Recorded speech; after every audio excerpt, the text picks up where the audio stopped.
It was Liberation Day, in England at least. The sun shone in many places as people once again enjoyed the everyday. As to what I felt when I've seen my family after so long, I definitely value these relationships more now, because I've seen that how difficult it is to live without.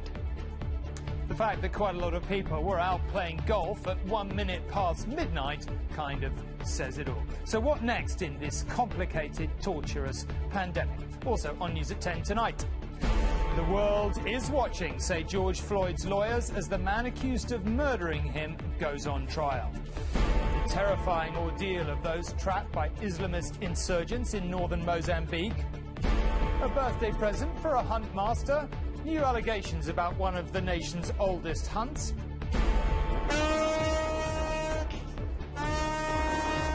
Afloat at last, the stricken cargo ship that has blocked the Suez Canal is finally on the move, and the cathedral oaks planted for just such a purpose that are now being used to rebuild Notre Dame. We know it's the beginning of a new life, and what a new life for this one going in Notre Dame.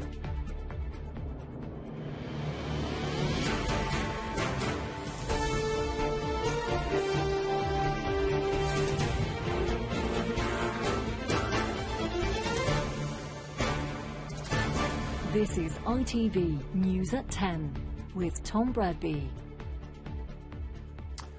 Good evening.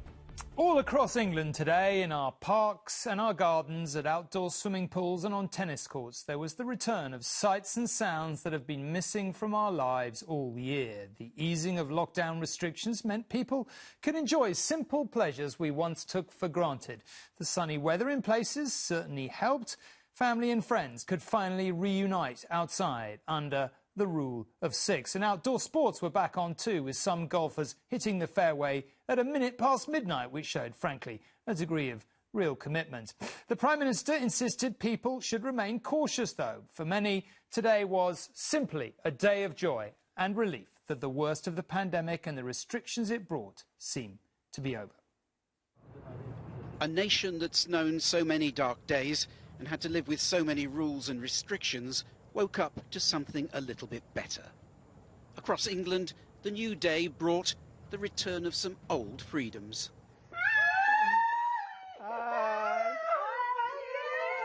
There was even some welcome sunshine, as the relaxation of COVID regulations meant the Jaju and Mashweri families could meet face to face in a North London garden. A simple pleasure, only appreciated when it was taken away. Imagine not meeting your brother for months and months, living just down the road, still you can't see them. It's been tough, definitely, last 4 or 5 months, really tough.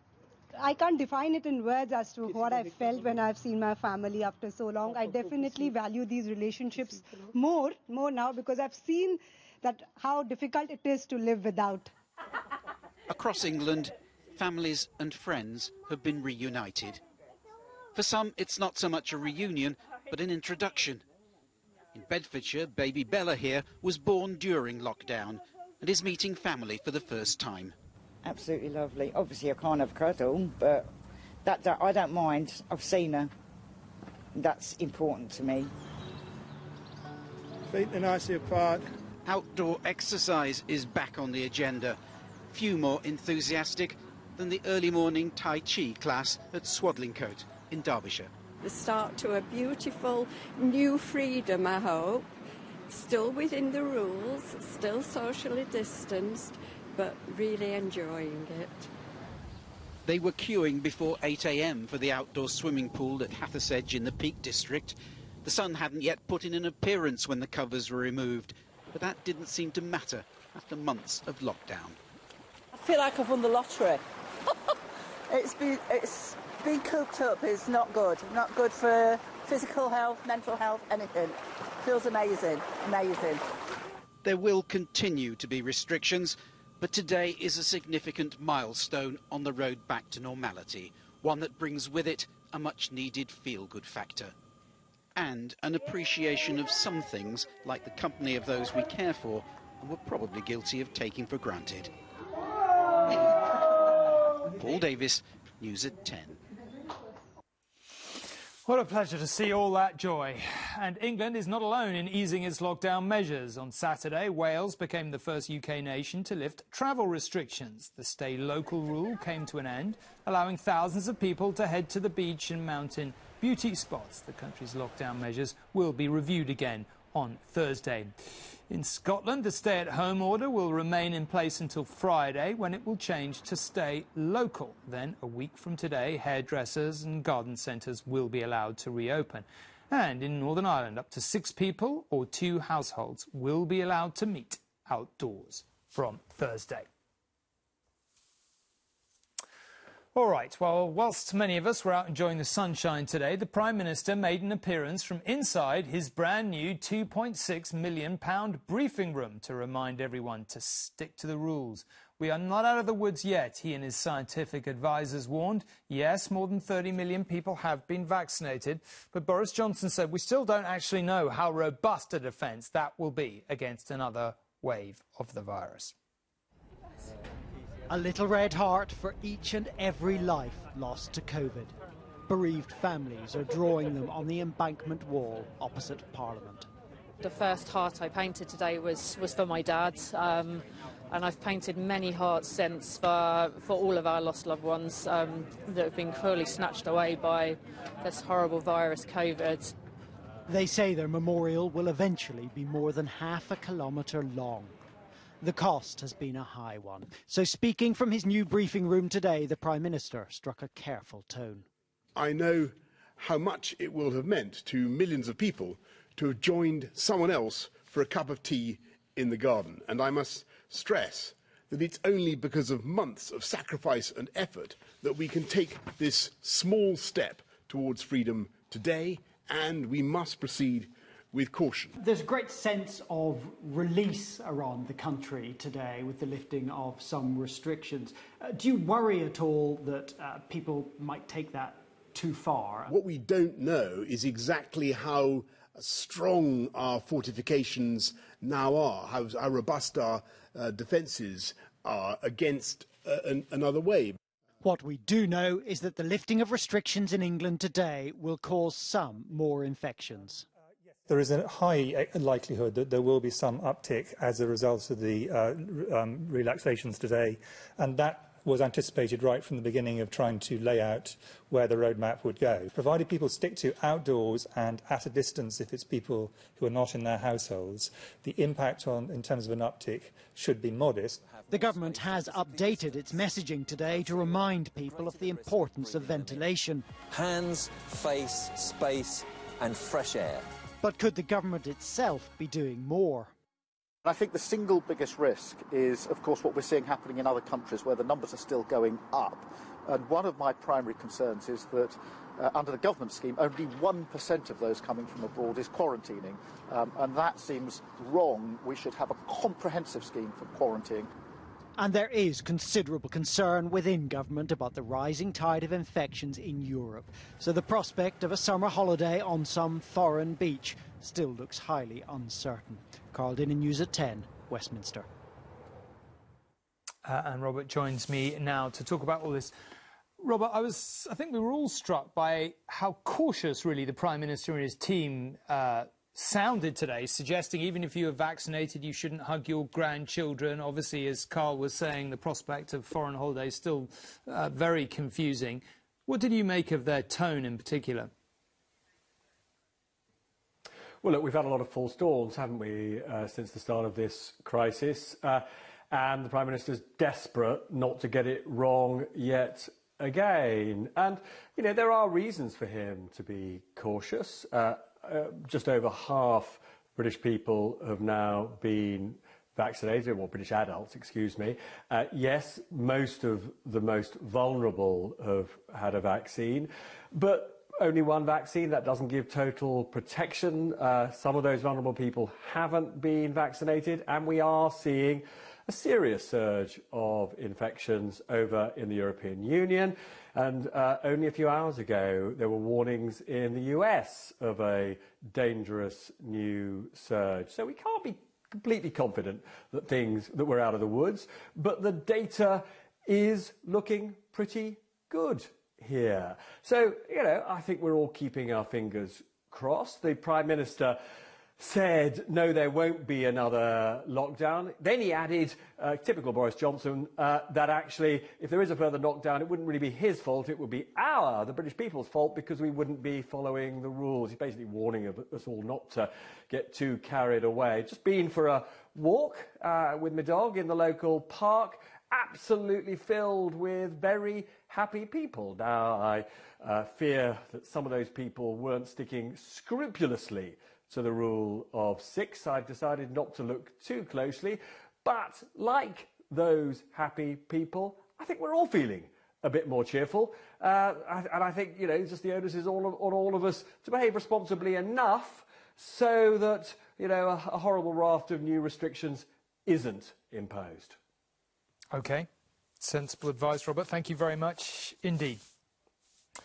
Let's move on now. And for 8 minutes and 46 seconds, members of George Floyd's family knelt outside the courthouse where a former Minneapolis police officer went on trial today. That is, of course, how long Derek Chauvin knelt on Mr. Floyd's neck before he died. Of that, there isn't any doubt. Today, the jury saw the shocking proof, the footage which caused such global outrage. What they must decide, of course, is if his actions were a deliberate assault. In the words of Mr. Floyd's family lawyer, the world is watching. For nearly 9 minutes they knelt, George Floyd's family and their lawyers on one knee to represent the time a police officer knelt on George Floyd's neck, casting the United States into one of the biggest race trials in its history. All right, what's your name? George. George? George Perry Floyd. There was a time the Floyd family name was not globally known. Spell it for me. G-E-O. But these were the final moments of that obscurity. Last name? Floyd. Before George Floyd's life ebbed away beneath the knee of that police officer. And before his name became synonymous with one of the most troubled times in the history of the United States. Today, a jury began considering the case against Derek Chauvin, accused of abusing his power and using his body as a weapon to pin George Floyd down. No longer a man of uniform nor freedom, he faces murder and manslaughter charges, accused of using lethal force without cause. Mr. Derek Chauvin betrayed this badge. He put his knees upon his neck and his back, grinding and crushing him until the very breath, no, ladies and gentlemen, until the very life were squeezed out of him. The events leading to the death of George Floyd in May last year were filmed extensively. From the moment a shopkeeper told police they thought he'd passed a counterfeit note to his pleas that he couldn't breathe. Much of it filmed by passers-by who warned police that Mr. Floyd was dying. Others, including those watching in the control room, also sounded the alarm. My instincts were telling me that something's wrong. This dispatcher so concerned, she telephoned a senior officer. You can call me a snitch if you want. I don't know if they have used force or not. All of them sat on this man. However, Derek Chauvin's defence team say George Floyd did not die from the pressure on his neck. The evidence will show that Mr. Floyd died of a cardiac arrhythmia that occurred as a result of hypertension, his coronary disease, the ingestion of methamphetamine and fentanyl, and the adrenaline flowing through his body. That is disputed by the Floyd family, who told me they believe they will get a conviction where others failed. I'm expecting, by just looking at the video, I'm expecting to get a conviction. I'm expecting to get justice for my brother. This is the trial of Derek Chauvin, but George Floyd's family fear that his character will be assassinated because George Floyd was a black man and Derek Chauvin was a white police officer. George Floyd! Say his name! George Floyd! America's founding fathers argued that all men are created equal. This trial will question if America still lives by that premise. Emma Murphy, News at 10, Minneapolis. To some terrifying events in the southern African nation of Mozambique now, where grim details have been emerging of an attack by Islamist militants. Last week they targeted the town of Palma, located near a multi-billion-dollar natural gas site where many foreigners work. As they've besieged the town, people have attempted to flee in all directions, seeking salvation in the nearby forests and beaches. And while some have been rescued, many remain unaccounted for, including a British man, and dozens have been killed. As mercenaries approached the scene of the attack, they spotted an appeal for help written out on the ground. The road beneath them was meant to be the escape route from their hotel for a convoy of foreign contractors. Instead, the discarded vehicles and lifeless bodies were evidence that for some the evacuation plan had failed. Nick Alexander, a dual British South African here on the right, had crawled through bushland to be flown away with his colleague in a rescue helicopter, one of the few who made it out. What is their first response when your people set eyes on them? It's amazing, absolutely amazing. The joy, the happiness, it's unbelievable. We have to control them in some cases because they want to hug the pilot. No, people are scared witless there because the end for them, if they're caught, is not going to be pleasant. Although foreigners were the target of this attack, it is Mozambicans suffering most from this conflict. Some waited to see whether their loved ones who'd been caught up in this siege had managed to escape by boat. The conflict is not just about religious extremism, but government failures, local grievances, economic injustice. The Cabo Delgado region has been the scene of attacks from militants since 2017, more frequent, more deadly during the last year. The latest hit the town of Palma, close to the border with Tanzania, the focus of a natural gas development in the Indian Ocean. The project is run by French firm Total. No coincidence, the day the siege began is when workers returned to the site after a previous security scare. The conflict is now thought to have claimed the lives of more than 2,600 people in the last 4 years and displaced nearly 700,000. Adrian Nell would have celebrated his 41st birthday this week. He moved from South Africa with his brother and father to work in the construction industry. Only those two survived. His mother learned of his fate at the weekend.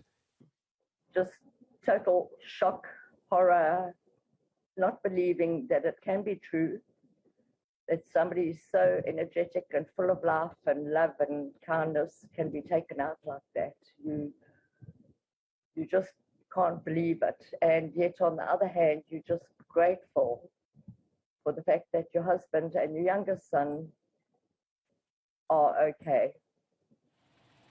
But the private company, which rescued survivors, has itself been accused of killing citizens indiscriminately during this conflict.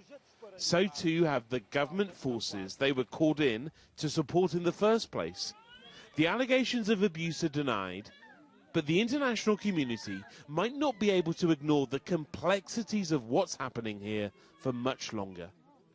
Rohit Katru, News at 10. Reading the testimonies online, it's impossible not to be struck by the staggering scale of sexual abuse being alleged by school children across the country. More than 8,000 stories have been shared on the website Everyone's Invited in what could be a Me Too-style reckoning for the education sector. The allegations were described as abhorrent by Education Secretary Gavin Williamson, and tonight Labour urged him to set up an independent inquiry and national strategy for tackling sexism and sexual harassment in schools. The ribbons are a symbol of the accusations now attached to many schools. Educate your sons, read the signs, but interrogate them too, say police, as today they called on parents to report any child suspected of abusing or harassing others. If a son makes a disclosure about the fact that they're committed a criminal offence, I think this is where the values of those parents really come to the fore. And they should then be making that disclosure. They should be getting contact with their local police forces. Today, police and the government promised a helpline to report allegations, with over 8,000 now posted on this website, where students have been telling their stories. I was sexually harassed by a member of my class for a year, and I didn't tell anyone for 6 months. A boy in my year strangled me to get me to kiss him, and then pushed me onto the floor and climbed on top of me. A boy in my year at school raped me. It's genuinely awful to still see him every day. Many of those testimonies are from private school pupils now going public. Ava wrote to one head teacher in London last week detailing alleged abuse. There were rankings of body parts being shouted out across school corridors and across classrooms, and it really begs the question there that not only is this culture incredibly pervasive, but how proud are we of this culture and how much complicity is there from everyone around? Some are asking if schools are part of the problem. Do you think some schools have covered this up to protect their reputations and their commercial interests? I think it's really important to say that there is actually no evidence of that. Nobody's going to be more keen than schools to ensure that everybody is safe and happy and flourishes. But the ribbons on railings speak of a scandal in which schools are increasingly entangled. Paul Brand, News at 10. In the midst of the lockdown, with everyone told to stay at home, it was generally pretty clear what you could and couldn't do. Riding out with hounds for a so-called hunting activity definitely fell into the latter category. And yet an alleged ill-advised birthday surprise has now resulted in 2 Huntmasters finding themselves suspended by one of the country's most famous hunts. A 70th birthday surprise for one of the country's leading huntsmen. In full hunting dress and with hounds, a gathering miles from the kennels, and all during nationwide lockdown. The hunting activity, as reported to the police, happened here in Rutland, outside the Corn Hunt's established county of Leicestershire. It's led to suspensions for 2 Huntmasters and investigations by the police and the sport's governing body. We approached one of the senior hunt members today, but they did not wish to comment. Have you been suspended? The Corn Hunt told us they are carrying out an inquiry and will take whatever action is required as a result of its findings. This video, shared within hunting circles, has caused fury, with some calling for the resignation of all those involved. Opponents of the sport are similarly scathing. We, much like everybody else, are absolutely astounded, and the general public will be quite outraged that this hunt sees fit to come out when everybody else is making sacrifices during lockdown, and they've come out to celebrate a 70-year-old multimillionaire's birthday. Having been discovered, the hounds were sent back to kennels immediately, arguably where they should always have been. The hunting guidelines are clear. They say that during lockdown, hound exercise should only take place from the kennels. Yet on the day in question, the dogs were loaded up and taken on a journey half an hour down the road. One of Britain's most prestigious hunts, the Corn, are embroiled in multiple investigations and suspensions. Their name is being dragged into an uncomfortable inquiry. Rupert Evelyn, News at 10, Leicestershire. Almost a week after becoming wedged in the side of Egypt's Suez Canal, the 400-metre-long Ever Given container ship is finally on the move again, and not a moment too soon. A traffic jam of more than 400 ships had famously built up, waiting to get through the crucial waterway, a backlog which could take several days to clear. Before that begins, though, there was a moment of celebration for the crews, who've worked night and day to set the ship free.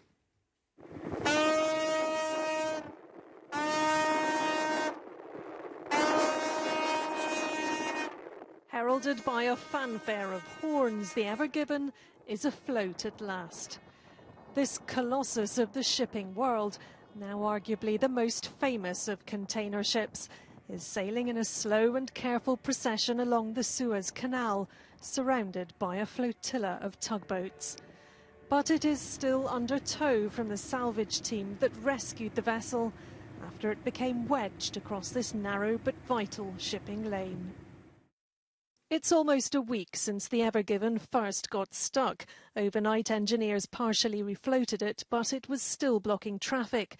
The rescue effort focused on dredging mud and sand from around the ship, while tugboats pulled it when last night's full moon high tide raised water levels. This afternoon, it was finally freed. It's now being escorted to the Great Bitter Lake for a technical inspection. The backlog of waiting ships has cost over £6.5 billion a day to global trade. After checks to the waterway, the Suez Canal Authority announced it would reopen today and hopes to clear the congestion in 5 days. But it's predicted global supply chains will still be badly hit. You've got around 1 million containers currently waiting to exit the canal. They're all going to be arriving at ports at roughly the same time. The congestion is going to be pretty fearsome. This is going to take weeks, if not months, to unravel. For the past 6 days, the Ever Given and its cargo have become part of the landscape, grounded on the banks of the Suez.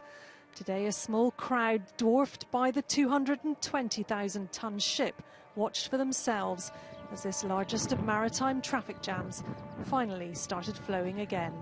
Martha Fairley, News at 10. There was a big announcement from Premier League leaders Manchester City tonight. Their record goal scorer Sergio Aguero is to leave the club this summer when his contract expires. The Argentinian turns 33 in June and is, of course, most famous for this injury-time goal against QPR in 2012, which secured the club's first Premier League title. And finally, as flames engulfed Notre Dame Cathedral nearly 2 years ago, there was a collective gasp, you'll probably remember, from onlookers as its famous spire collapsed into the raging inferno. Well, now the first steps are being taken to rebuild it exactly as it was. Around 1,000 giant oak trees, many older than the spire was, are themselves being brought crashing down so they can be crafted into the new structure, which will one day take its place in the Parisian skyline. Of all the scarcely believable images of that night almost 2 years ago, it was this, the collapse of the spire that stood above the cathedral's transept, that made the world fear that Notre Dame could be lost. It wasn't. It stands, still, with a massive effort underway to restore its former glories in just a few years' time, and with a plan to rebuild that spire exactly as it was. But that means wood, specifically oak, from ancient forests known to the French as cathedral forests, because many of the trees here have been planted and maintained for centuries for just this sort of contingency. Lumberjacks identify and scale oaks that stand tall and straight, 25 to 30 metres high. It takes 200 to 250 years for an oak to grow like this. This one will have been planted roughly when the French revolutionaries were guillotining their king. George Washington was President of the United States. William Pitt the Younger, Prime Minister in Britain.